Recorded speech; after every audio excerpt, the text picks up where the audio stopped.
Gracias. Buenas noches con todos quienes nos miran y escuchan. Comentarles que este conversatorio está al mismo tiempo siendo transmitido en la fanpage de la consultora.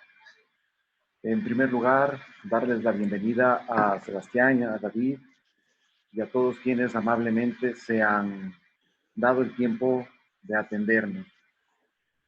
Quiero, luego de darles la bienvenida, eh, para la gente que nos mira, comentarles un poco quiénes son Sebastián y quiénes son David. Sebastián Mag Pardo es consultor senior en FTI Consulting con sede en la Ciudad de México. Es asesor de estrategias de entrada al mercado y asuntos públicos en América Latina, con enfoque en empresas de energía, de infraestructura y de salud. Sebastián tiene una doble licenciatura en Economía y en Relaciones Internacionales en la George Washington University y ha colaborado adicionalmente en think tanks como el Diálogo Interamericano y el Atlantic Council. Por su parte, David es asociado en políticas públicas en, ayúdame con la pronunciación si acaso hierro, el GPL, el Abdul Latif Yamil Poverty Action Lab, que es un Perfecto. centro de investigación de políticas públicas para reducir la pobreza basada en el MIT, en el Massachusetts Institute of Technology, y fundado por David. Aquí sí te pido tu ayuda. ¿Cómo se pronuncia el nombre de los premios Nobel de Economía? Esther Duflo y Abhijit Banerjee. Ok, ambos premios, Abhijit y Esther, ganadores del Premio Nobel de Economía del año 2019. Previa a su incorporación a este equipo de trabajo, David fue pasante de verano en Nairobi, en Kenia, en un centro de investigación de programas sociales y ha trabajado también en pasantías en Washington, D.C. y en Quito. David ha estudiado Economía Política Internacional en la Universidad de George Washington, en Washington, D.C., y con un enfoque en desarrollo internacional, donde obtuvo su licenciatura con honores. Es un orgullo decir que ambos son ecuatorianos, son dos muy jóvenes y destacados profesionales de aquella generación que en algún momento va a tener que tomar la posta en este país para administrarlo y para dirigirlo. Quiero, obviamente, empezar desde la óptica de cada uno de ustedes. Quisiera empezar contigo, Sebastián, preguntándoles, ¿cómo ves el futuro de la economía del Ecuador una vez que hayamos logrado superar la emergencia, la crisis sanitaria? ¿Cuál es tu visión del post-coronavirus para el Ecuador? Adelante, por favor. Buenísimo. Pues primero, muchísimas gracias por la invitación. Es un gusto unirme a este espacio y les felicito por la iniciativa. Creo que es muy constructivo tener este tipo de diálogos ahorita.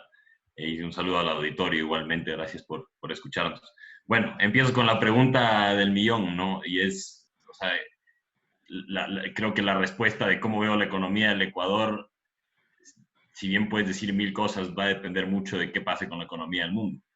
Esto no estamos en un momento en que si es que Ecuador vuelve a trabajar y las empresas vuelven a producir, que en sí ya tiene sus retos que vamos a discutir en adelante, no depende de sí mismo, depende de un contexto internacional en que todo el mundo en realidad va a enfrentar una recuperación difícil. Muchos gobiernos tienen más herramientas que otros para enfrentar el post-coronavirus y lamentablemente Ecuador está dentro de ese espectro de las herramientas que tienen los gobiernos a su disposición para eh, facilitar una recuperación, digamos, robusta después de la crisis. Ecuador está en el espectro de países que tienen muy pocas herramientas y que dependerá en gran parte de que el shock de oferta doméstico se recupere en virtud de que el shock de demanda externo que tenemos ahorita en el mundo se empieza a apaciguar. Entonces, si es que ves los números macro y si es que ves lo que está diciendo el FMI, el Banco Mundial, las organizaciones multilaterales,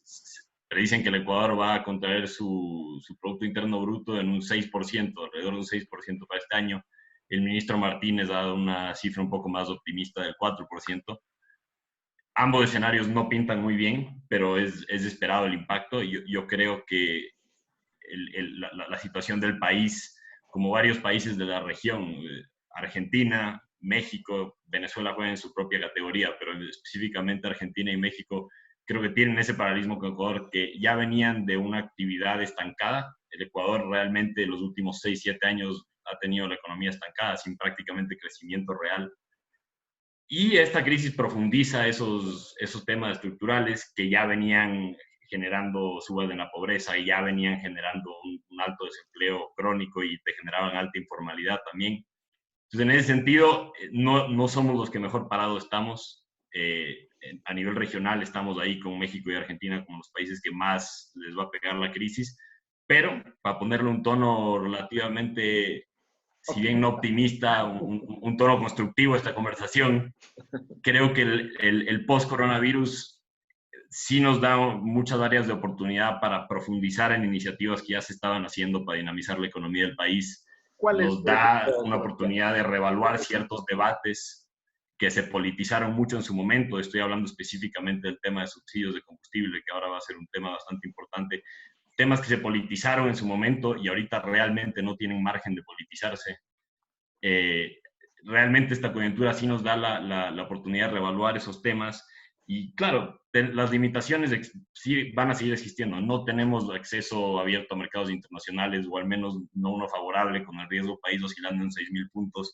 No tenemos reservas internacionales importantes que nos ayuden a que el gobierno pueda desplegar un estímulo.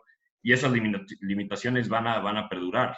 Ahora, sí se pueden encontrar maneras de encaminar la economía del país hacia un marco regulatorio más estable, más competitivo, que te genere un rebote más robusto. Porque creo que algo que yo he hablado con David varias veces, y ahí creo que les pasaré la palabra a alguno de ustedes dos, es, a ver, el impacto de la contracción de 6% este año es casi inevitable. O sea, el impacto a corto plazo es de una demanda externa francamente fuera de nuestro control como país.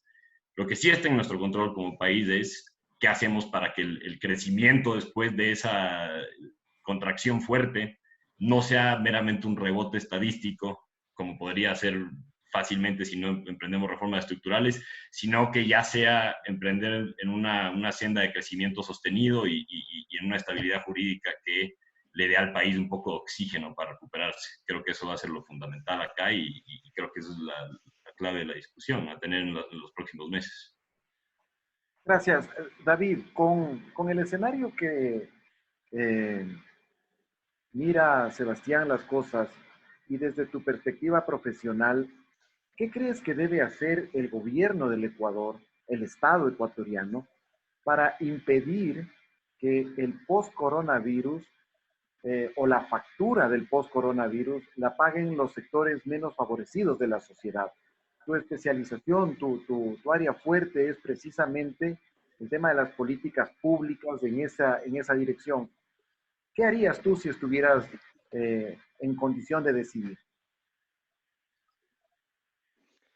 Muchas gracias por la pregunta, por la invitación. Nuevamente vuelvo a recalcar, gran iniciativa para tener estos foros. Quiero empezar diciendo que tanto Sebastián como yo creo no tenemos todas las respuestas absolutas respecto a estos temas, que bienvenimos los comentarios de la audiencia y queremos que sea un foro también. Pero partiendo de mi perspectiva profesional y personal, justamente me parece que un plan de reactivación económica tiene que tener dos componentes grandes y principales. El primero es proteger a los más vulnerables y en general proteger a la sociedad para evitar un colapso social, para evitar que se dispare la pobreza y para que la gente tenga no solo la salud física, sino la salud económica para salir de sus casas y consumir y trabajar y emprender. Una vez que hayas cumplido con esta primera premisa, después puedes ver qué tipo de reformas más concretas ya puedes estar haciendo en el sector privado y en la industria del país para ir reactivando de a poco la economía y hacerla más productiva a largo plazo. Y a mí me gustaría enfocarme en este primer eje de protección social. Creo que estamos viendo un contexto en el que la pobreza a nivel mundial está en gran peligro de crecer exponencialmente por primera vez en más de 20 años. El Banco Mundial hoy, por ejemplo, sacó una predicción de que en Latinoamérica pueden haber 60 millones de personas más que entren en la pobreza. Eso puede disparar el nivel de pobreza en la región por más del 30% de lo que está ahora. Y entonces, hoy claramente en respuesta a eso, varios gobiernos a nivel mundial y regional están implementando políticas de protección social, como lo está haciendo el Ecuador al expandir el bono del desarrollo humano, el bono de la protección familiar. Y nuestros vecinos están haciendo lo mismo. Estamos viendo cómo países como Perú, Brasil, Colombia están implementando nuevos bonos a la pobreza, digamos, o nuevos subsidios apuntados a los sectores más vulnerables de la población, a los trabajadores informales, a las personas que no están afiliadas al seguro social. Y eso es justamente el paso en la dirección correcta que el gobierno ha comenzado a tomar al expandir este tipo de transferencias monetarias y sociales. Entonces, ahí hay un tema de que debemos, o sea, si contamos con los recursos suficientes, deberíamos seguir expandiendo y seguir ampliando estas transferencias monetarias como el bono de desarrollo humano, el nuevo bono de protección familiar, en general el sistema de protección social con la afiliación al IES, con el seguro social campesino, con otros tipos de seguros que se ofrecen. En un mundo donde el gobierno tuviera los recursos necesarios para hacerlo, esa debería ser una prioridad absoluta. Y digo eso porque, y si hay un punto que quiero como que enfatizar el día de hoy, es que lo que nos demuestra la evidencia a nivel mundial es que estas transferencias monetarias sirven, que darle dinero en efectivo con o sin condiciones a las personas que más lo necesitan y las personas que viven en un estado de vulnerabilidad eh, conlleva a no solo reducir los índices de pobreza en esa población, sino que también puede aumentar otras cosas como la salud y la educación, ¿Tú dadas las crees, condicionalidades que esto tiene. Disculpe. discúlpame la interrupción, ¿tú crees que un poco la falta de disciplina que se mira en la población obedece precisamente en alguna medida a la falta de recursos que tiene y a la necesidad que tiene de salir a buscarlos? Porque miraba un estudio hoy en la mañana y decía que el 90% de una encuesta, el 90% de las personas encuestadas por esta empresa, eh, el 60% de las personas recibió la crisis del coronavirus sin ahorros. Un porcentaje de más o menos el 15% tenía dinero suficiente para una semana. Y el resto, para llegar a este 90% de los encuestados, tenía dinero suficiente para sobrevivir un mes. En el Ecuador estamos ya 35 días y aparentemente, por la información, vamos a tener que estar unas 2 semanas más. ¿Tú crees que hay algún tipo de relación de alguna manera entre esta desobediencia de la cuarentena por esta falta de recursos de la gente para salir a conseguirlos? Es que claro, y es lo que estás viendo no solo en el Ecuador, sino en gran parte del mundo en desarrollo, que llega un punto en el que la gente se muere de hambre y tiene que violar estas reglas de la cuarentena, no solo para salir a tratar de trabajar en un sector informal, sino muchas veces para regresar a pie a sus hogares. Lo que estamos viendo en países como India y Perú, honestamente, es un éxodo de gente fuera de la capital para regresar a pie a sus aldeas rurales donde viven para estar con sus familias y poder trabajar ahí. Entonces, sí, por eso justamente es muy importante ahora y a largo plazo establecer una red de protección social muy fuerte y muy robusta y bien apuntada eh, para prevenir que la gente rompa estas reglas de cuarentena, pero más que nada para prevenir que la gente se esté muriendo de hambre y que se dispare la pobreza para después ya ir pensando en, ok, esto no va a solucionar el problema, esto es una necesidad base, ¿qué otras reformas tenemos que implementar como gobierno, como país, como industria para salir adelante de la crisis? Entonces, a mí me encantaría hablar por una hora entera acerca de estos temas de protección social, eh, pero Dos, quiero ver si Sebastián tiene algo que decir Danos al dos respecto, si sistemas ustedes tienen de otra cosa protección que decir. social que implementarías inmediatamente.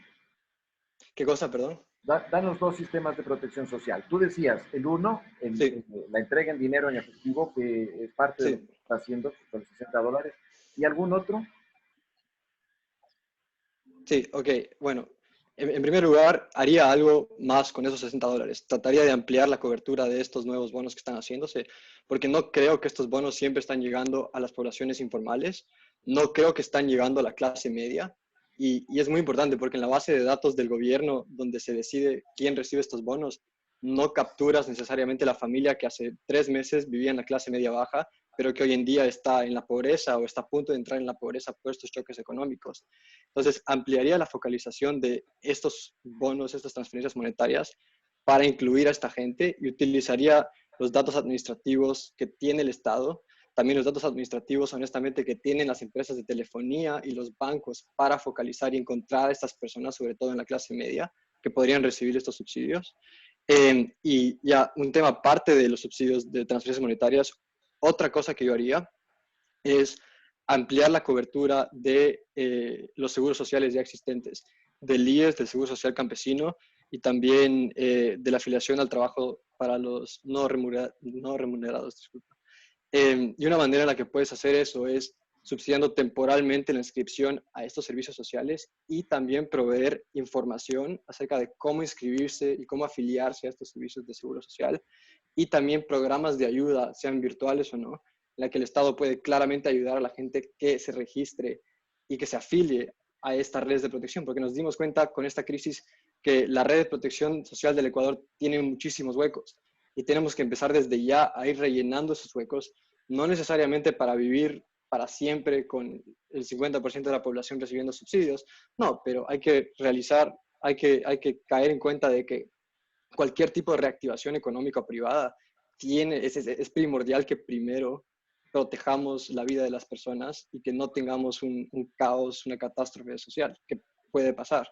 Sebastián, ¿de dónde sacamos los recursos para esa red de protección social que Sí, quiere sí. implementar David? Porque el día de hoy el petróleo está en un valor negativo. Si el presupuesto general del Estado lo consideró a 50, $51 al barril y el día de hoy se desplomó, eh, ¿cómo financiamos eso? Sí, no sé si quieren que hable de recursos fiscales primero y después puedo ver petróleo específicamente. Yo sigo muy de cerca el tema.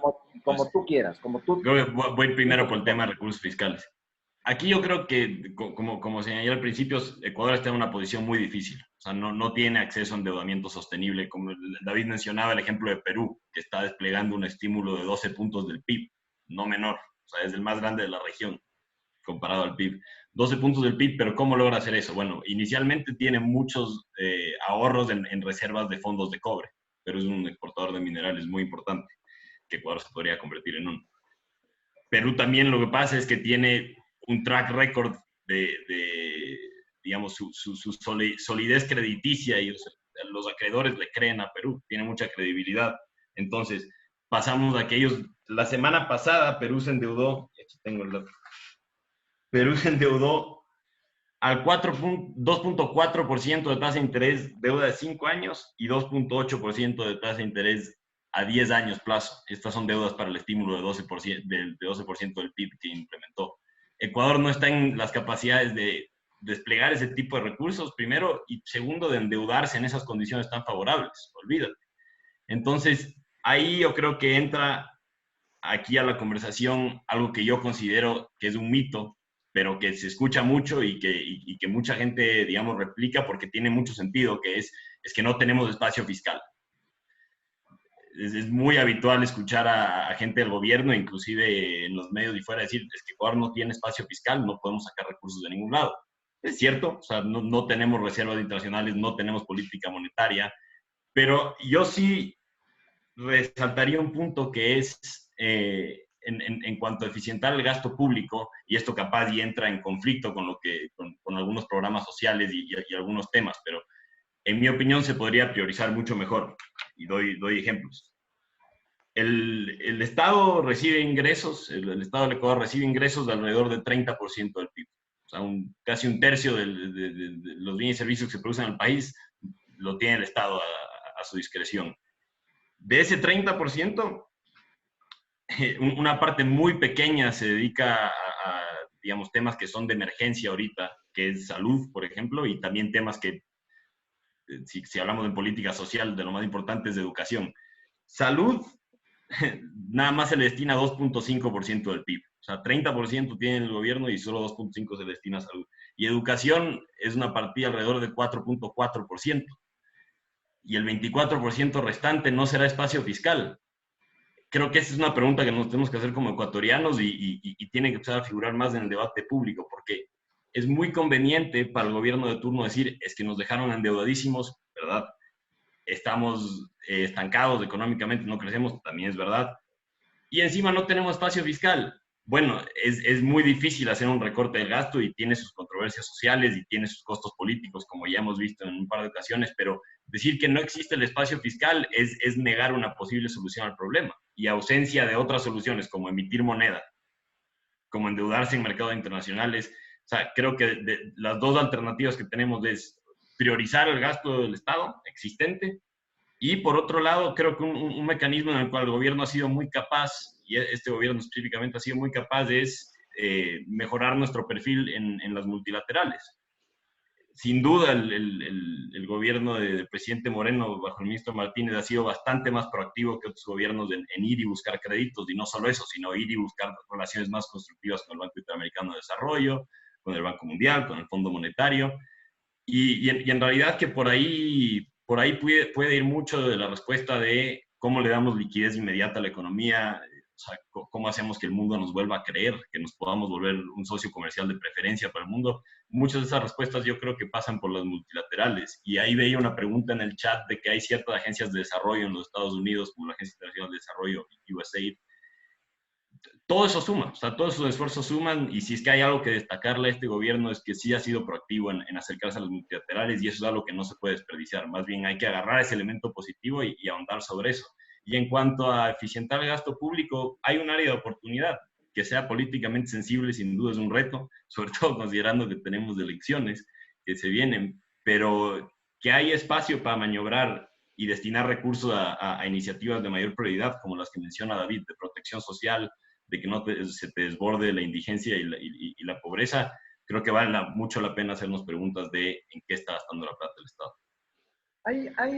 El día de hoy surgieron, en estos días han surgido, la segunda parte surgió el día de hoy, pero en estos días han surgido las iniciativas, creo que en España y en el Ecuador también, de ir abriendo la economía y de empezar por el sector de la construcción. ¿Cómo miran ustedes dos esa iniciativa, en primer lugar? Y en segundo lugar, el día de hoy, a raíz del desplome del precio del petróleo, empezaron a circular en redes preocupaciones respecto de la sostenibilidad de la dolarización en el Ecuador.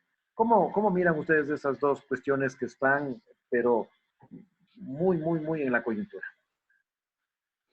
Sebastián, ¿quieres tú hablar acerca del tema de la construcción? Dale, David, por favor. Bueno, a mi manera de... Sí, dale. A mi manera de... A ver, creo que las personas que deberían ser quienes deciden o nos ayuden a decidir si es que abrimos ciertos sectores prioritarios en la economía o no, tienen que ser los expertos de salud pública. O sea, por más que me encantaría a mí decir, sí, hay estos sectores que inmediatamente sabes que el costo de infección es bajo, la probabilidad de infección es baja, ¿por qué no abrimos el sector? Eso a mí me da mucho miedo decir. Creo que si algo, o sea, de la poca evidencia que tenemos, digamos, académica respecto a este tipo de pandemias y de crisis, basándonos en la pandemia de la influenza de 1918, es que los estados en Estados Unidos que más rápido reactivaron y reabrieron sus economías fueron las más golpeadas económicamente después, porque no hay mal económico más grande que el propio virus para cualquier industria. Esa es mi opinión. Después, respecto a la dolarización, creo que es sumamente importante mantener eso. Y justamente todo lo que estaba diciendo Sebastián acerca de cómo buscamos liquidez, cómo buscamos fuentes de financiamiento, cómo resguardamos lo poco que tenemos, es sumamente importante para mantener la dolarización. Pero no sé si quieres complementar en algo, Sebastián. Sí, yo pondría un par de cosas a su consideración, porque si bien escuchamos mucho de la salud va antes que la economía y no podemos reiniciar la economía antes de que podamos controlar esto, eso es un tema que ahorita en el mundo es el gran debate, porque, a ver, yo estaba leyendo ayer un estudio del Fondo Monetario Internacional que decía, ahorita se predice alrededor del 3% de contracción global, o sea, del PIB global se predice una contracción del 3%. Si es que las cuarentenas o full lockdowns, como se les dice en inglés, según el Fondo Monetario, si es que pasan de agosto o se adentran inclusive más hacia el Q3, o sea, hacia el tercer trimestre del año, la contracción sería del 6, según el Fondo Monetario. En Ecuador hay un tema hasta más trágico en ese sentido. Yo leí un estudio de la UTLA que dice, me parece por boca de Vicente Albornoz, pero es un estudio de la UTLA que dice que por cada mes que sigamos en la cuarentena, digamos, full, donde ahorita actualmente el 70% del aparato productivo del país está parado, por cada mes que sigamos en eso, se espera alrededor de 2% de contracción del PIB. Entonces, si bien es prioritario, como bien dices, David, o sea, no forzar el regreso y que las actividades no regresen antes de tiempo, si la gente se muere de hambre, va a salir a trabajar. O sea, eso es creo que una realidad innegable y como bien dices, o sea, sí, obviamente como gobierno quieres priorizar la salud de tu gente, pero a la larga la gente hará sus decisiones y hay ciertos sectores que, o sea, hay ciertas empresas que resisten más días, hay ciertas que menos. Según este mismo estudio de la UTLA, 75% de las empresas en el país resisten no resisten más de 70 días paradas. Entonces ya estamos acercándonos peligrosamente a esos números y es momento de ver quizás soluciones intermedias en que ciertos sectores salen y se prioriza, digamos, aquellos que no puedan hacer teletrabajo en ninguna manera, que empiecen a reactivarse. Yo sí que no soy experto y creo que nadie lo es porque es sin precedentes en cuáles son las mejores prácticas en ese sentido, en cómo va sacando poco a poco la economía a funcionar. Pero sin duda que hay consecuencias graves si es que no se hace a tiempo y a la vez sin duda que hay consecuencias graves si no se hace cuidadosamente. Entonces, quisiera comentar rápidamente el tema del petróleo ya que salió y no le voy a quitar mucho tiempo ahí. Y de la dolarización también. Sí, entonces porque tiene que ver con los ingresos fiscales. Uh-huh. Respecto al tema del petróleo, lo que pasó hoy día es más que nada una asimetría entre el mercado físico de petróleo y el mercado de futuros. Y el West Texas Intermediate, que es la mezcla bajo la cual se referencia a la mezcla ecuatoriana de crudo, es muy particular porque los contratos de West Texas Intermediate a futuro se vencen siempre el 21 de los meses. O sea, mañana se va a vencer el futuro de abril de West Texas Intermediate. Es muy rígido ese contrato de futuros del West Texas Intermediate y lo que genera eso, lo que generó hoy día al menos, es el trader que tiene en su mano un contrato, si bien no tiene el barril físico, tiene el contrato de un barril, dice, uy, si el precio igual ya está cayendo por los $10, yo necesito deshacerme de esto, porque a la larga, o sea,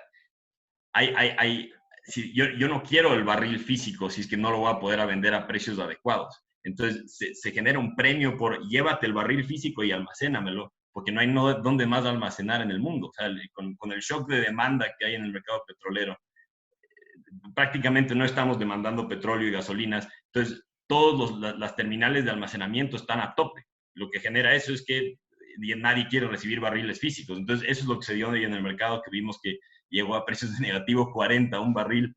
No es que el barril vale negativo 40, es que el contrato de ese barril para que alguien lo reciba, lo tuvieron que liquidar esos precios. Entonces, para no asustarnos de que mañana el Ecuador desaparece.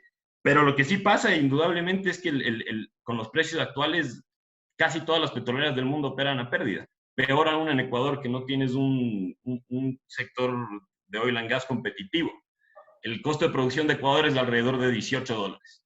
Hoy en día el West Texas cerró alrededor de $12, que en la mezcla ecuatoriana eso es 10. De esos $10 que puedes ganar por producir un barril en el país, y acordamos que ya tenemos $8 de pérdida por los costos de producción, no es que la compañía se queda con los $10. O sea, tienes una serie de impuestos. O sea, primero, por ejemplo, existe el 40% de costos en transporte y comercialización. Sácate $4 de esos 10. Después tienes 1.25% en tributos por leyes amazónicas de las comunidades locales. Sácate $1.25 de esos 10.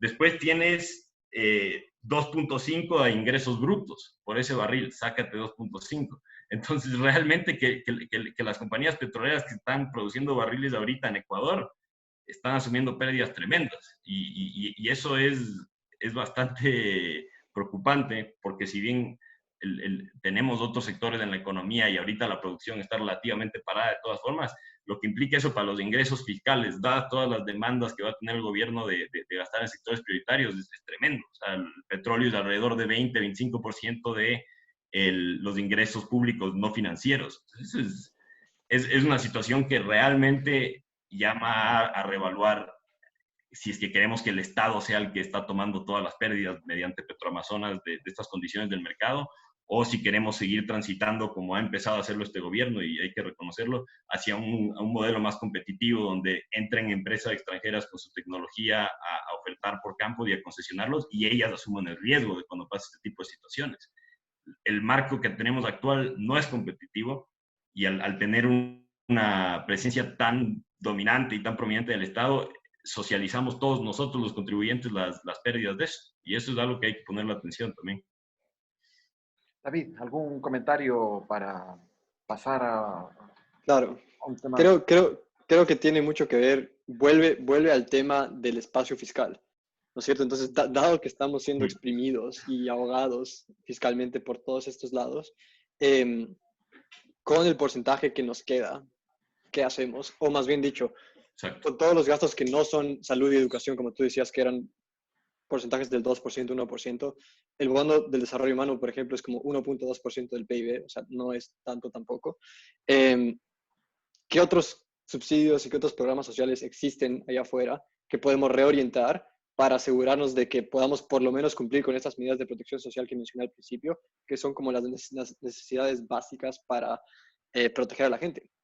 Y es ahí donde quizás vale la pena mencionar el tema de los subsidios energéticos, porque es un ejemplo perfecto de un subsidio ineficiente y regresivo. Es decir, por cada $1 que quiere entregar el Estado en subsidio al beneficiario en ese subsidio energético, tiene que gastar como $15 según un estudio del BID.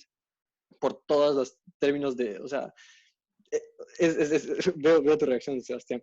Es sumamente ineficiente, mientras que por cada $1 que entregas de bono de desarrollo humano te cuesta $2, que tampoco es muy eficiente, pero es mucho más eficiente que el otro subsidio. Y aparte puedes focalizarlo justamente a la población que lo necesita y no como el subsidio energético, en este caso, que no es focalizado a la gente que más necesita recursos en el país.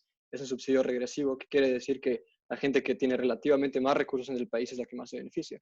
Entonces, y justamente ahora que tenemos esta coyuntura muy difícil del precio del petróleo, podemos, como dijo Sebastián, no ser optimistas tal vez, pero tampoco ser tan pesimistas y decir, ok, quizás esto nos plantea una oportunidad en términos de políticas públicas de implementar reformas y medidas, no desde un ámbito político, sino pensando con razonamiento, con datos y con la necesidad lógica de tener que destinar los recursos que podamos a la gente que los necesita. Y dentro de esas categorías, para mí, el subsidio energético no califica como para mantenerse en estas épocas. Pero hay una, si bien es verdad, no debe mirárselo desde la óptica de la política, enfrentamos una realidad que no se puede negar. Tenemos un gobierno con un nivel de credibilidad y de aprobación de la gestión muy bajitos, muy bajitos. El gobierno viene con problemas ya desde octubre, como decía Sebastián al empezar, ¿no es cierto? Ya viene meses con esto, y con un margen de maniobra muy limitado para tomar medidas que van a generar una respuesta muy fuerte. De hecho, octubre es el espejo en el que tenemos que mirarnos. Entonces, ahí, desde el punto de vista de la viabilidad política de esas decisiones, enfrentamos un problema real que muy probablemente impidan que esas decisiones se tomen, ¿no? Sí, totalmente de acuerdo. Y creo que por eso somos economistas y no políticos. Pero diría yo que hay... Tú eres el economista político. Diría que hay... Tú tienes ganas la salida, tú eres el economista político. Justamente para poder protegerme. A ver, el Estado tiene que tener su cajita de herramientas en materia de protección social y pública, ¿verdad? Y tiene que haber un diálogo, claramente, pero un diálogo claro y un diálogo basado en razonamientos y entendiendo las necesidades de los otros lados que demandan más protección. Está bien, o sea, si el Estado no es perfecto, si el Estado se olvidó este grupo social que necesita ayuda en estos momentos, ok, está perfectamente bien abrir ese diálogo, pero el Estado, que es, creo yo, lo que ha estado haciendo es, tiene que tener lista esta cajita de herramientas, saber exactamente bien cuáles son los pros y contras de cada herramienta fiscal y social, y tener los mejores argumentos basados en datos y basados en estudios a nivel internacional de, miren, estas son las herramientas que nosotros creemos mejor les va a ayudar a las poblaciones más vulnerables del país. Si ustedes tienen otra propuesta, dialoguemos, pero si no, tenemos que tomar una decisión como país ahora más que nunca para implementar las medidas que hagan sentido. Pero, o sea, claramente es más difícil la realidad política que eso. Es mucho más compleja. Sebastián, eh, ya son las 7:37 y imagínate, hemos caminado prácticamente 40 minutos. Dime una cosa, ¿cómo crees que va a cambiar la economía del Ecuador eh, luego de que salgamos de nuestras casas de esta cuarentena? ¿Cómo crees tú que va a cambiar también el hábito del ecuatoriano en materia a consumo, a ahorro, a prioridades en ese sentido? David, contigo también. Sebastián, por favor. Yo veo dos cosas interesantes. Una de ellas me alienta y otra de ellas me desalienta. Eh, en el paquete de ordenamiento de finanzas públicas que está enviado a la Asamblea como proyecto de ley y otras disposiciones que ha tomado el gobierno, hay algo que yo creo que nos empieza a encaminar o al menos empieza una conversación sobre una reforma laboral que creo que va a ser muy necesaria, y a lo que me refiero es lo siguiente. El gobierno ha decretado que básicamente para evitar una explosión en el desempleo, lo que se va a priorizar es que los empleadores y los empleados lleguen a acuerdos voluntarios por su parte, que se pongan de acuerdo en plazos, pagos, etcétera, y que lo lleven hacia adelante. De la misma manera se contempla, por ejemplo, contratos más flexibles, contratos de menor plazo, solo por 2 años, de jornada, o sea, no de la jornada completa, sino puede ser de mitad de la jornada laboral. Creo que todas estas cosas nos vamos a dar cuenta que si en tiempos de crisis nos ayudan a dinamizar la economía, nos ayudan a generar diferentes tipos de empleo, sobre todo esos tipos de empleo más en línea con la realidad moderna, que es realmente las empresas ya no son lo que solían ser antes, y la tecnología nos da un montón de herramientas que nos permite a muchos de nosotros, los afortunados, al menos trabajar desde la casa, permite que los emprendimientos tecnológicos generen muchas fuentes de trabajo indirectas, o sea, servicios como Rappi, servicios como Uber. Sin duda, creo que esto nos da la oportunidad de que veamos estas cosas como una solución también permanente. O sea, si es que va a funcionar en tiempos de crisis para dinamizar el empleo, tener más flexibilidad laboral, poder, y es un término que a los economistas políticos capaz les saca de quicio, pero a flexibilidad laboral me refiero en que te dejen trabajar como puedas y como te puedan pagar, porque es lo que necesitamos hacer ahorita. Creo que me alienta eso en decir, capaz, y eso nos da una mejor perspectiva de qué se necesitaría en una reforma laboral, que sin duda es una de las reformas estructurales que vamos a tener que hacer en el mediano plazo para realmente ponernos en una senda de crecimiento sostenido y no de rebote estadístico post-crisis. Y la cosa que me desalienta, que esa no voy a hablar tanto porque es justamente yendo por ahí, es Milton Friedman tenía un dicho que es, no hay nada más temporal no hay nada más permanente que las medidas de gobierno temporales, ¿no?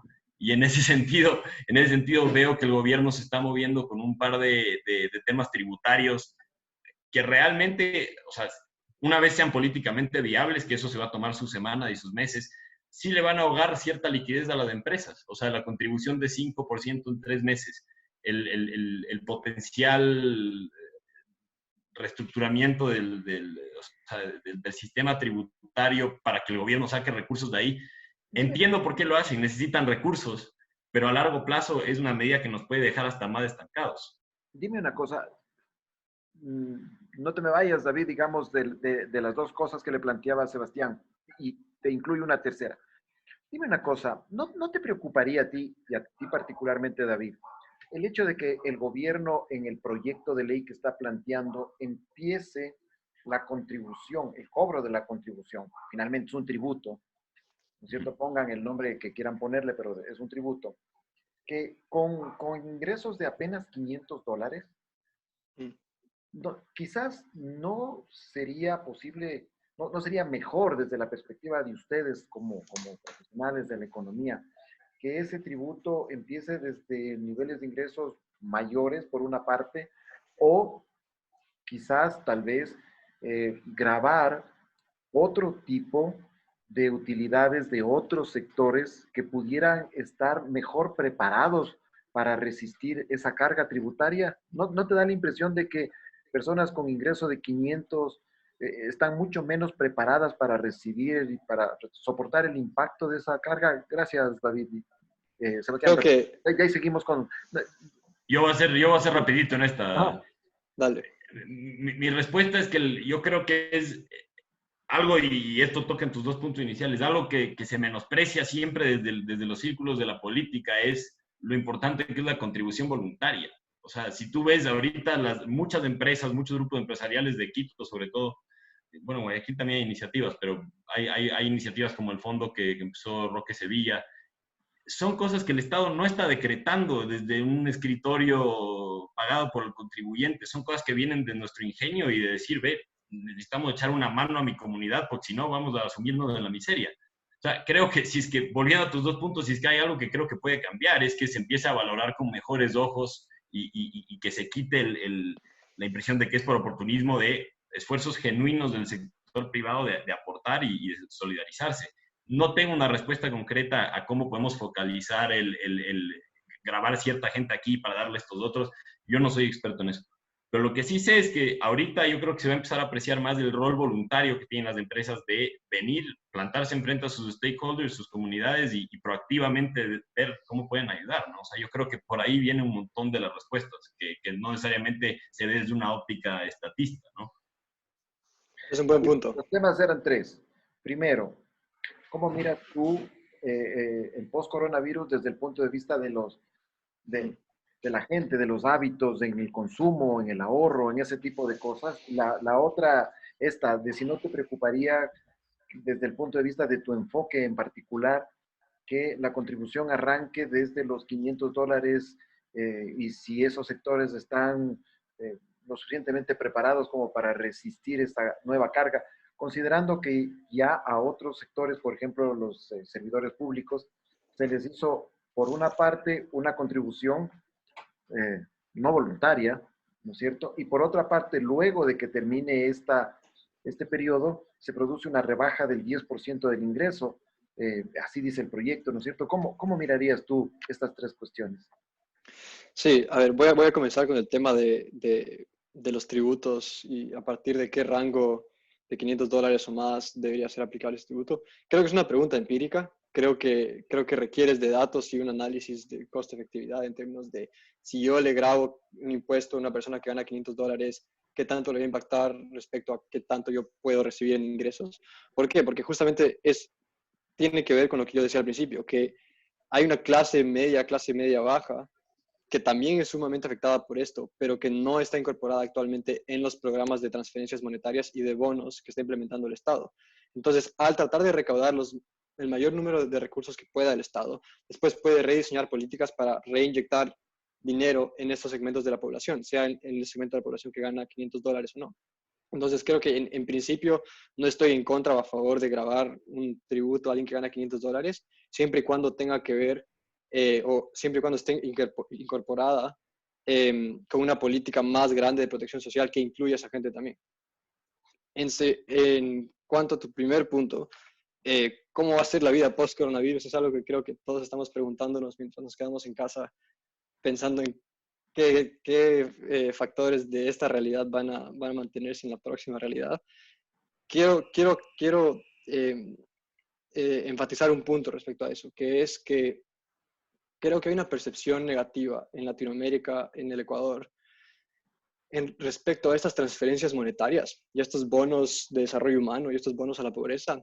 Y creo que mucha gente tiene miedo de que si aumentamos estas redes de protección social, entonces después de esta crisis, la gente se va a volver dependiente, o la gente se va a volver vaga, o la gente no va a trabajar y no va a emprender porque ya está recibiendo estos bonos y estos subsidios. Yo quiero enfatizar que respecto a la evidencia que tenemos a nivel mundial respecto a este tema, nos indica de que ese no va a ser el caso. Yo no tengo preocupación alguna de que la gente que esté recibiendo estos bonos vaya a gastar la plata en bienes viciosos, vaya a trabajar menos después y que no vaya a mejorar sus índices de pobreza o de consumo. Porque estudios a nivel mundial por gente, incluyendo mis jefes economistas, en contextos tan distintos como Honduras, Indonesia y México y Nicaragua, nos demuestran de que estos bonos a la pobreza, estas transferencias monetarias, no tienen ningún tipo de impacto negativo sobre la oferta laboral de las personas. Es decir, las personas que reciben estos bonos no trabajan menos por recibirlos y tampoco gastan esa plata en tabaco y en alcohol. Es lo que vemos en promedio en cuanto al impacto de estas transferencias monetarias. Entonces, dado eso, yo solo diría, no tengamos miedo en emplearlas, no tengamos miedo de que vamos a estar construyendo una sociedad en el Ecuador y en otras partes del mundo que están recibiendo estos bonos, en el que la gente no va a emprender, porque creo que si acaso vamos a quitarles un montón de barreras a estas personas que necesitan liquidez para primero ponerse a emprender. Y de hecho, hay varios otros estudios interesantes en Kenia, por ejemplo, que incluso los hogares vecinos a los hogares que reciben estos bonos a la pobreza, ellos también empiezan a consumir más y su economía empieza a mejorar más. Porque al inyectar dinero en estas comunidades locales, lo que estás haciendo es mejorando la economía local. Estás aumentando la demanda agregada de esa economía local y el consumo de esa economía local. Entonces, no sé qué otros hábitos puedan cambiar, pero no tengo miedo a que cambie ese hábito de la gente. En general, ustedes no estiman que la sociedad va a cambiar de hábitos, por ejemplo, No, eso sí. que al 60% de la población ecuatoriana le haya pillado este problema del coronavirus sin ahorros, es terrible. Claro, exacto. Que el 15% más o menos haya tenido dinero para subsistir una semana, igual, y el resto para llegar al 90% un mes. Es decir, el 90% de los encuestados en ese trabajo tenía dinero para sobrevivir un mes. Claro. Si es que nos vemos abocados a estar 2 o 3 semanas más, o como decían, julio, agosto, o sea, una situación terrible, de alguna manera va a influir eso en los hábitos post-coronavirus de la gente, en el ahorro, en las cosas en las que gasta, cómo prioriza el uso de su dinero, ¿no? Y no tengo una hipótesis respecto a eso. Me encantaría ver qué es lo que pasa. No sé. Pero justamente no quiero imaginarme el peor de los casos porque puede ser que muchas de estas personas van a acabar en una situación muy, muy mala y justamente por eso necesitamos este tipo de programas sociales, aunque no haya tanto dinero para financiarlas en este momento. Ok. No sé si ustedes quieran hacer algún comentario previo a leerles unas preguntas que la gente ha pasado, tanto por Facebook como por el espacio de preguntas y respuestas y en el chat. Miren, por ejemplo, en el Facebook Live hay una pregunta que a mí me parece muy interesante. Dice, veo que están en auge las criptomonedas. ¿Cómo interactúa esto en la economía y en la coyuntura? Sebastián, ¿tienes alguna? Yo realmente no tengo idea de criptomonedas. Lo que sí sé es que afortunadamente el ecuatoriano cuenta con una moneda estable, que es el dólar, y a un punto anterior que tú estabas levantando, sí he escuchado muchos, digamos, no sé si rumores o especulaciones, la palabra correcta, pero que básicamente si el Estado se vuelve insolvente, la dolarización va a estar en crisis y se va a romper la dolarización. Yo personalmente, y tanto como ciudadano ecuatoriano como economista, no creería que el ecuatoriano va, si es que fuera a quebrar el gobierno y el Banco Central se queda sin sus 6.000 millones de dólares en reservas. Yo no veo un escenario en el que el ecuatoriano migra hacia una moneda latinoamericana como el peso argentino o inclusive el peso colombiano como un refugio de valor. O sea, sinceramente yo creo que como sociedad tenemos confianza en el dólar y es algo que yo esperaría que siga independientemente de las finanzas públicas, porque sí se hace esa comparación a veces, que si es que el gobierno se vuelve insolvente, vamos a tener que desdolarizar. Y eso no es verdad, porque la gente a la larga puede escoger su moneda y decir, ve, el dólar es lo que a mí me ha funcionado, aquí la gente tiene confianza en contrato en dólar y tal. Las criptomonedas yo he visto, lo que he visto a 1000 pies de altura, porque confieso que soy ignorante del tema, es que justamente en este contexto de la crisis se está moviendo mucho en países donde la política del Banco Central no es independiente y no se respeta la independencia del Banco Central. Y entonces ahí sí es un refugio de valor. En Ecuador no creo que tenemos ese problema, afortunadamente. Yo tampoco soy experto en el área de criptomonedas, solo diría que tiene un tema relacionado que ver con el dinero móvil y el dinero electrónico, y esto sería un momento increíble para que el Estado ecuatoriano y el gobierno dé innovaciones en términos de dinero móvil para justamente darles dinero y entregar dinero a las poblaciones más vulnerables. Ok. Hay una pregunta que quizás ya estuvo contestada, que dice, ¿vale la pena en estos momentos solicitar préstamos internacionales? Parecería ser, Sebastián ya nos comentó eso, diciendo, bueno, es el momento de encontrar, pues el Ecuador tiene tres maneras de financiar su presupuesto: los impuestos, el petróleo y la deuda. Y entonces, quizás, salvo que quieras apuntar algo adicionalmente, dice, con respecto a medidas de protección social, ¿no creen que es mejor que el gobierno reactive la economía inyectando dinero a través de la construcción? Me refiero a proyectos de inversión en obras, riesgos, vías y similares. Adelante, Sebastián y David. Pues el sector de la construcción, históricamente en el país y en Latinoamérica, depende del gasto público, ¿no? O sea, son obras de infraestructura pública que se concesionan, no siempre de la manera más transparente, pero entiendo que sí ha mejorado a la región y el país en ese sentido. Y creo que hemos analizado el entorno de falta de recursos públicos. No sé si esto se refiere a construcción inmobiliaria o de proyectos grandes de infraestructura, pero si Obras es de que es el riesgo, segundo vías similares, caso, parecería que es obra pública, ¿no? Parecería que sí. está en obra pública.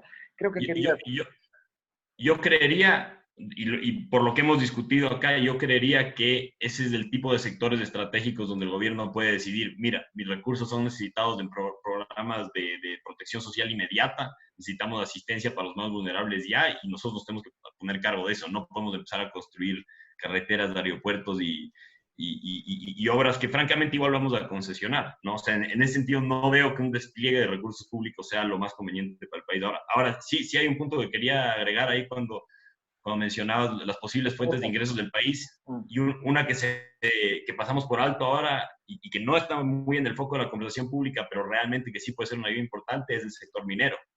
El sector minero se estima que va a traer inversiones de alrededor de 4.000 millones de dólares al país en el próximo año y cachito. No sé cómo afecta la crisis de las perspectivas de inversión ahí, pero es un sector que de ser minería informal y minería chiquita, a través de cierto impulso del gobierno y de cierto, digamos, de cierta voluntad política para que tengamos un sector de minerales relativamente competitivo, poco a poco se va encaminando. O sea, ese sí va a ser una fuente de ingresos importante y las estimaciones dicen que para el 2021 va a conformar alrededor de 3% del PIB. Creo que ahí, y lo habían alzado la pregunta antes, creo que ahí hay una conversación paralela a tener con el sector de hidrocarburos, de cómo nos queremos parecer más a nuestros vecinos que logran atraer inversiones, que logran tener esquemas de contratación transparentes, que no derivan en controversias políticas, que es lo último que necesitamos ahorita.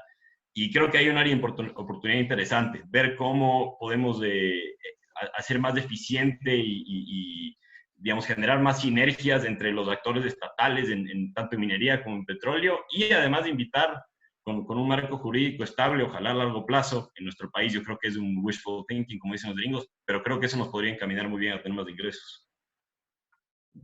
David, algo que... Totalmente de acuerdo con Sebastián. Creo que la naturaleza de esta crisis es tal que si invertimos un montón en obras públicas, no necesariamente va a tener un impacto inmediato positivo en la economía, justamente porque la gente está en cuarentena en sus casas. Entonces yo justamente priorizaría estas fuentes emergentes de protección social sobre eso. ¿Tengo un marco normativo en el Ecuador adecuado como para que, por ejemplo, se produzca minería a gran escala? Eso es un sector tuyo, Sebastián, de tu currículum, este tipo de sectores. ¿Tú ves un marco normativo que permita la inversión a gran escala en minería? No actualmente, pero sí, o sea, se está encaminando hacia eso. O sea, hay mucha redundancia regulatoria y en el sector de hidrocarburos se gasta más. En minería hemos hecho un mucho mejor trabajo. Sigue habiendo ciertas redundancias entre, por ejemplo, la regulación ambiental, después choca con la regulación de concesiones del Estado, o tienes ese tipo de inconsistencias, pero sin duda y hay que reconocerlo, el gobierno sí le ha dedicado capital político a que podamos tener un sector formal, decente, digamos que no genere sospechas entre el público, sino más bien traigamos el capital más institucional, más paciente y digamos, mejor gobernado desde el punto de vista de gobernanza cooperativa al país. Y lo estamos logrando. O sea, tenemos unos proyectos muy interesantes en el sector minero que sí me dan esperanza como ecuatoriano de que podemos seguir encaminando ese sector hacia una plataforma de atracción de inversiones interesante. Mira, unas dos preguntas de la misma persona que me parecen muy interesantes. La primera dice, empieza con un comentario, digamos, la banca aún mantiene tasas absurdas para una economía dolarizada, con abultadas ganancias y poca o ninguna contribución social. El juicio de valores hasta ahí. La pregunta es, ¿qué manejo de tasas puede acceder el gobierno para vitalizar la economía? Y la segunda pregunta de la misma persona es, ¿qué políticas ven ustedes para sectores productivos como el camaronero, que hoy sufre una baja de precio por la demanda de China y no tiene un precio base como el banano? Sebastián, te dejo que tú respondas porque no soy experto en esto. Yo hablo del sector exportador, si quieren. El sector camaronero es realmente en inglés diría top performer, es un campeón en la economía ecuatoriana y cómo ha realmente liderado el crecimiento en la exportación es destacable. Creo que ahí lo que puede hacer el gobierno, a ver, mucho de esto se debe a un shock externo, como dices, los chinos son nuestros principales compradores de commodities, de camarones, de muchas cosas. Si es que nos dejan de comprar, vamos a dejar de percibir ingresos y nos va a pegar fuerte. O sea, la razón por la que Ecuador y muchas economías latinoamericanas salieron muy bien paradas de la crisis financiera subprime del 2008, justamente porque China nos empezó a comprar un montón de cosas, y no solo petróleo, sino crustáceos, banano, etc. Creo que desde el punto de vista del gobierno, ¿qué puede hacer? Sin duda que en acuacultura hay un nivel de tecnificación altísimo que el gobierno debería estar promoviendo como un tema de tecnología. O sea, muchas veces estamos viendo que, como exportamos pescados y productos parecidos a pescados, es casi como crecer una papa, ¿no? En realidad, este tipo de proyectos requieren de inversiones de capital muy importantes. Las tecnologías en las plantas he tenido el gusto de ir, de hecho, las plantas camaroneras, las tecnologías tienen para agregar valor a esos productos, es brutal, y eso sí son fuentes de empleo sustentables y competitivas. O sea, competimos no solo con la región, sino con el mundo en ese sector, y creo que ahí, si bien yo no soy un acreedor, como ya habrán se dado cuenta, no soy un acreedor de que el Estado tenga sectores favoritos y le ponga huevos a ciertas canastas, pero sin duda si se puede eficientar temas de importaciones de maquinaria, de temas que les ayuden a agregar más valor a estos sectores, sin duda que va a ser bueno para el Porque país. Y es el tipo de fuentes de empleo que queremos, ¿no? daría la impresión de que la persona que pregunta enlaza dos cuestiones, ¿no? El sector camaronero, el acceso de recursos a los recursos de la banca privada por tasas, que es en donde hace el juicio de valor, y el segundo, los camaroneros, frente a eso, también un poco como que no sería oportuno que el Estado empiece a, pues, tener una política que permita, que facilite, no solo a través de la banca pública, sino de la privada, mejores condiciones de acceso al crédito para revitalizar la economía en estas condiciones. Parecería ser que esa es la orientación de la persona que preguntaba, ¿no? David, ¿algo? Sí, o sea, creo que como he hablado mucho acerca de temas de protección social, pero una cosa que no he mencionado tanto son ayudas a empresas medianas y pequeñas y a emprendimientos. Y en un mundo ideal donde tuviéramos todos los recursos necesarios, daríamos subsidios, daríamos créditos subsidiados a estas empresas y de hecho daríamos incentivos para que estas empresas no despidan a su personal, porque muchas veces la gente solo está afiliada al IES gracias a su empleador y no queremos que haya un montón de desafiliados justamente en este momento.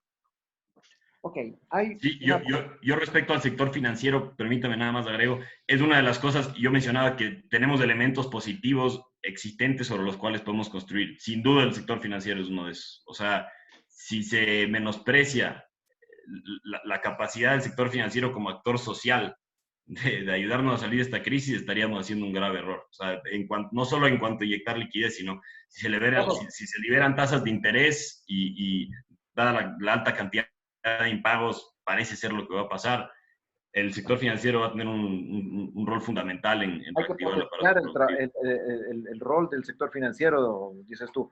Hay una pregunta muy interesante de José Samaniego eh, que dice, ¿cómo ven el escenario político para el 2021? ¿Regresa el populismo? ¿Cómo, cómo lo miran ustedes al tema 2021 post-coronavirus, que parecería ser que se ha ido llevando algunas reputaciones? Por favor, ¿quién de ustedes, ¿Le quieres entrar primero? quién de ustedes se anima a contestar primero? Yo, yo estoy pensando en qué no respuesta puedo dar. Creo que desconozco el impacto que todo esto va a tener en sentido de populismo a nivel mundial. O sea, creo que hay hipótesis que puedes plantear de ambos lados. Creo que puedes decir que esto va a abrir un campo súper fértil para que alguien con una agenda populista y no creíble venga y se gane las elecciones. O puedes también argumentar que esto va a crear un despertar entre la gente Y y el decir, a ver, populismo, momento.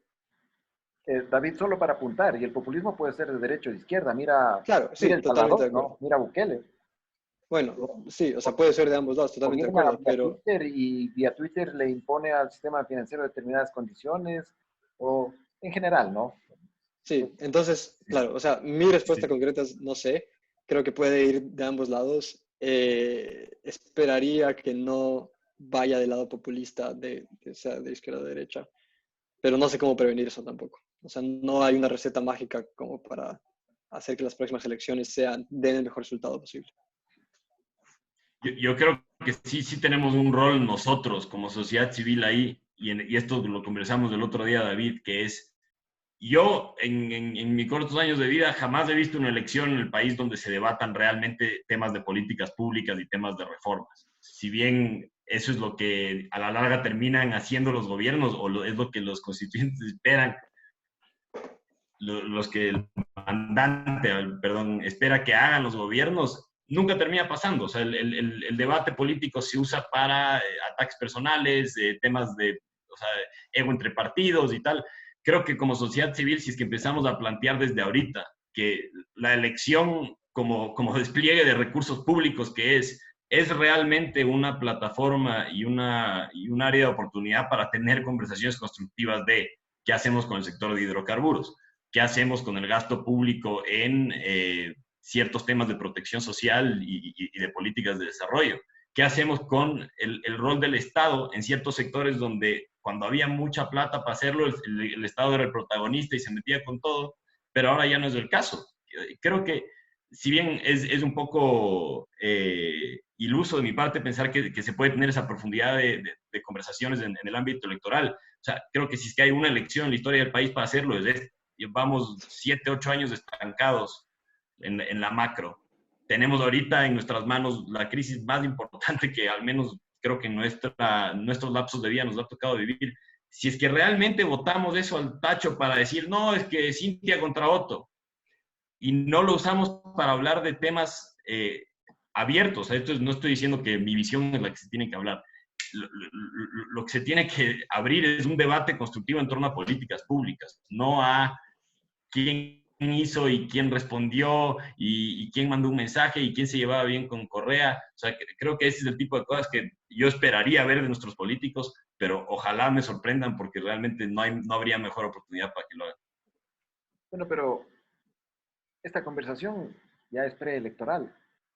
Tenemos que, ya la responsabilidad de orientar a la gente ya la tienen ustedes. Ustedes son jóvenes, ustedes son profesionales sumamente destacados, ustedes tienen una visión propia, particular de la situación del país y lo que les corresponde es dejar de mirar cómo otros conducen los destinos del país y en algún momento tomarse en serio esa responsabilidad. Tengo algunas preguntas más porque ya quisiera No sé si ya quisiera ir terminando porque ustedes seguramente tienen cosas que hacer y podríamos quedarnos toda la noche, pero hay varias preguntas que son interesantes. Dice, ¿es momento de regular las tasas pasivas en lugar de las activas en el Ecuador? Sebastián, tú. Yo sería escéptico. Eh, a ver, yo creo que la mejor manera de potenciar al sector financiero es liberar las tasas de interés, que se reconozcan los esfuerzos proactivos que ha hecho la industria de venir a la mesa y decir, mira, aquí estamos para aportar liquidez, estamos aquí para hacer una solución. No creo que sea el momento de regular las tasas pasivas ni las activas en el sentido de eh, una de las dos es la solución a largo plazo que estamos buscando. O sea, no creo que va, si bien es un tema importante que discutir, sí lo veo como un tema que puede resolver este gobierno y es una discusión de corto plazo. Creo que las discusiones más relevantes son de la reforma laboral, la reforma financiera más a largo plazo para realmente desatar el potencial que tenemos del sector financiero y de la dolarización y de cómo nos volvemos más competitivos en sectores extractivos que si bien tienen mucha controversia alrededor y la gente los puede ver como no, es que por estar dependiendo de esos sectores es que estamos mal. Puedo estar de acuerdo, pero es peor depender de un sector extractivo no competitivo que depender de uno competitivo que te invite inversiones internacionales y te trae lo mejor de la tecnología y de la capacidad operacional del mundo al país, porque a la larga, sin eso no vamos a desarrollar bien estos recursos y nos vamos a seguir quejando de que dependemos mucho de ellos. Ok, hay una pregunta que dice, ¿se puede establecer un mecanismo de emisión secundaria para incrementar la liquidez de corto plazo en el Ecuador? No lo Bueno, es. justamente, Uy, No es. desafortunadamente desafortunadamente no es un obstáculo, pero uno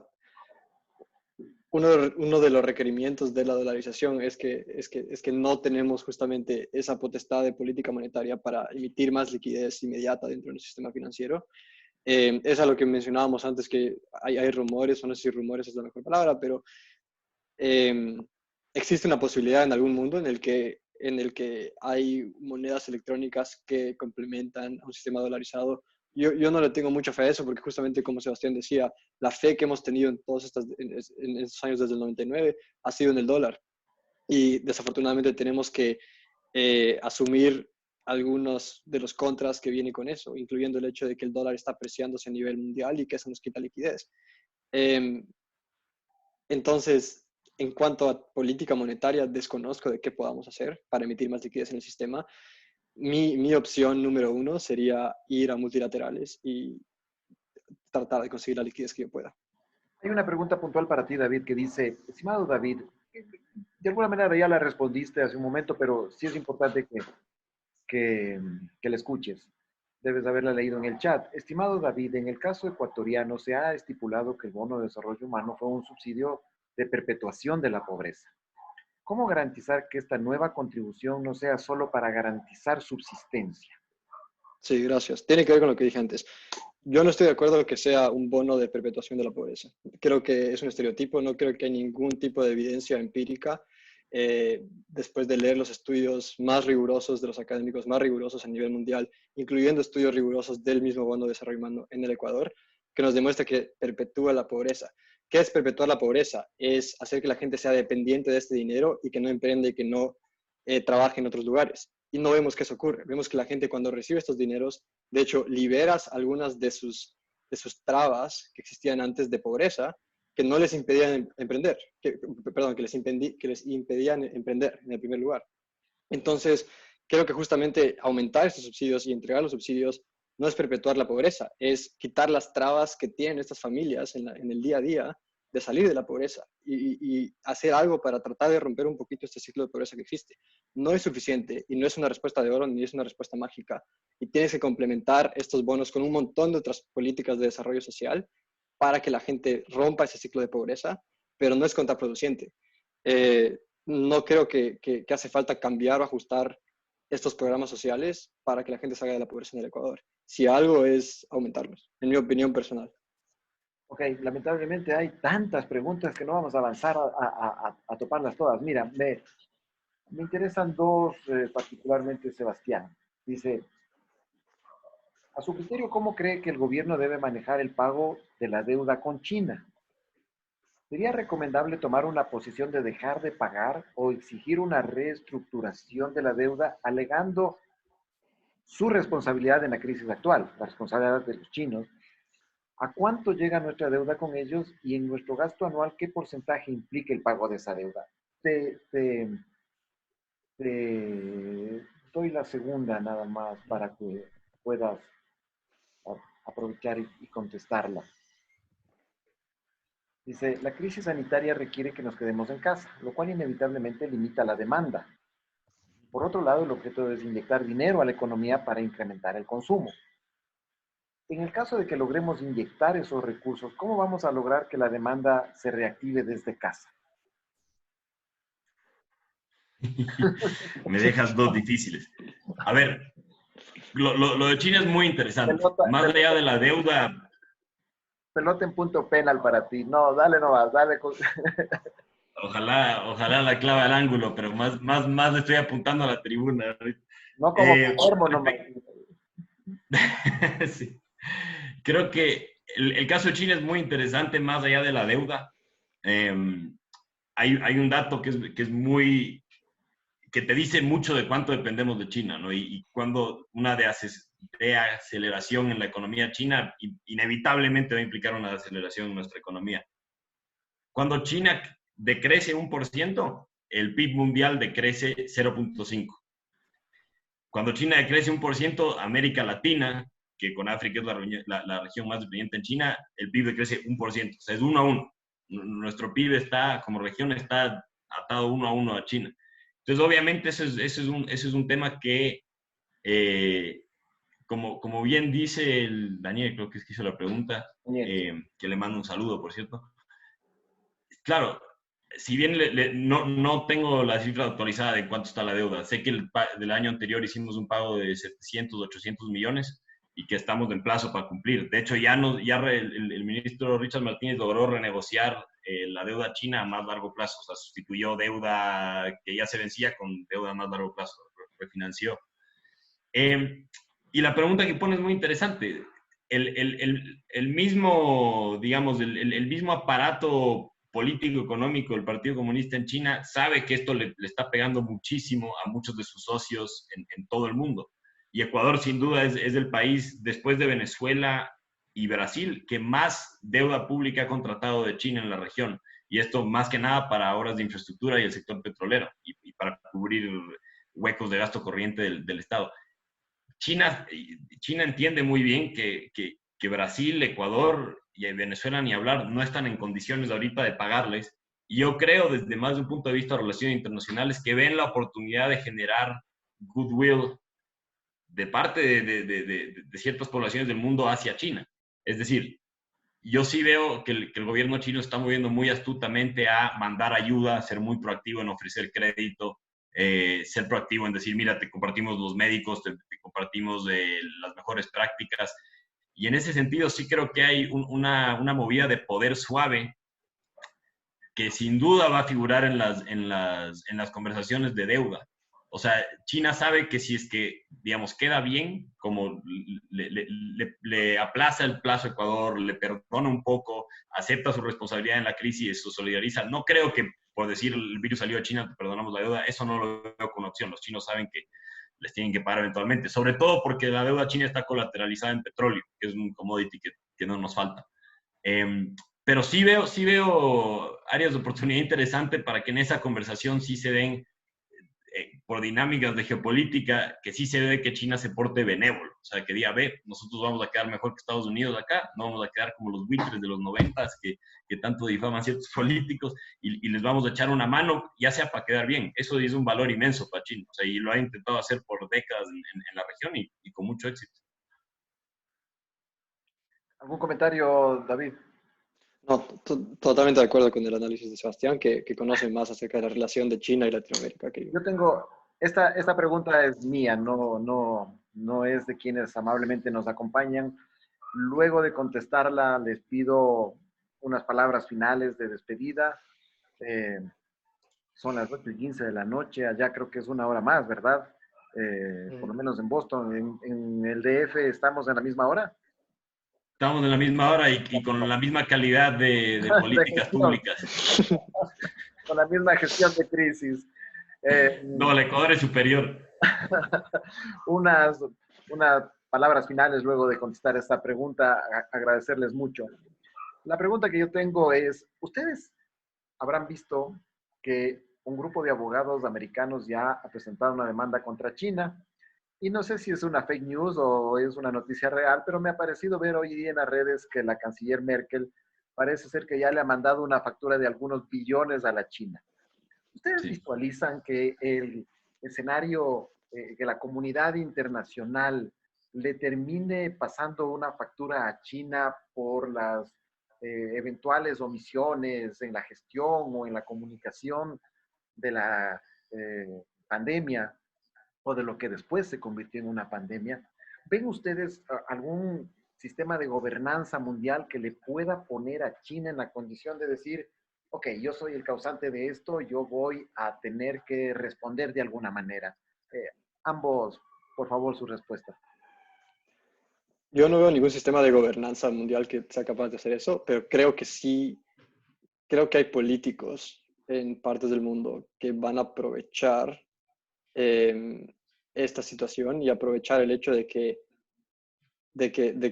quizás puedan pedirle estos tipos de cosas a China para hacer un caso Bueno, político interno a favor. Merkel no es cualquiera, ¿no? No, y aparte, claro, es interesante porque Merkel tampoco es que va a reelegirse, o sea, ya está acabando su mandato.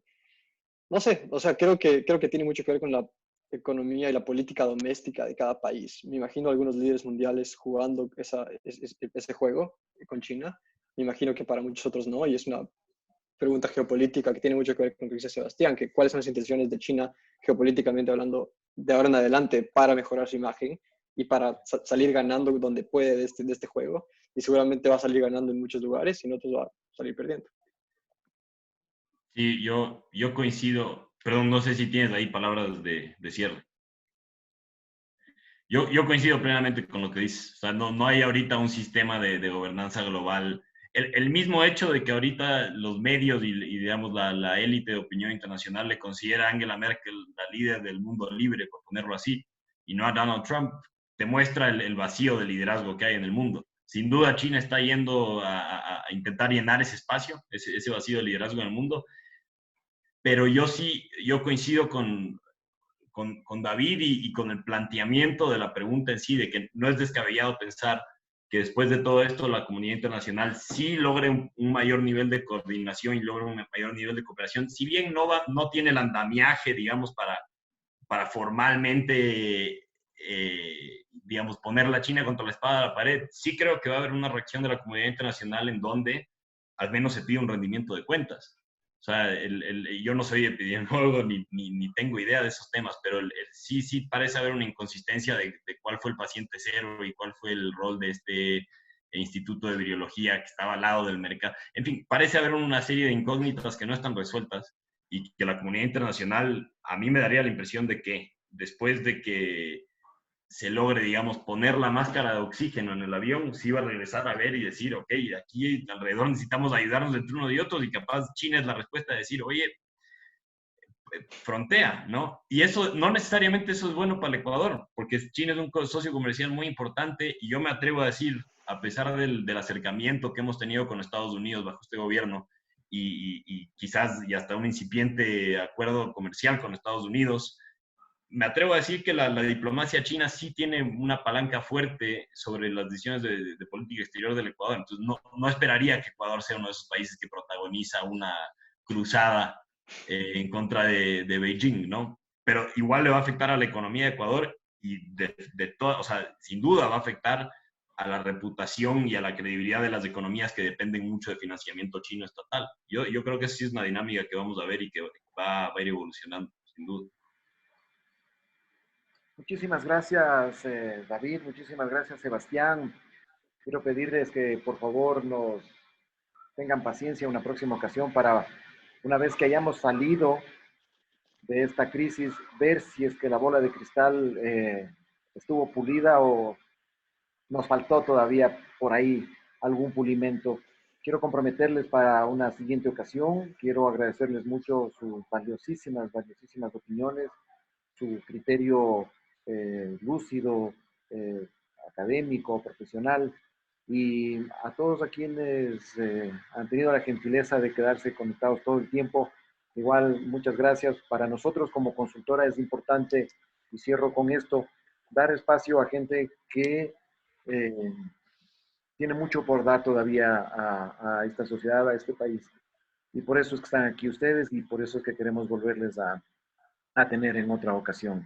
Les mando un abrazo, espero que se cuiden, espero que estén llevando la cuarentena disciplinadamente en sus respectivas ciudades y muy amables a ustedes por atendernos.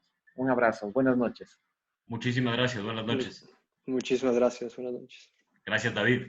Adiós. A ti también, Sebastián. Gracias por la Siempre un placer, invitación. maestro.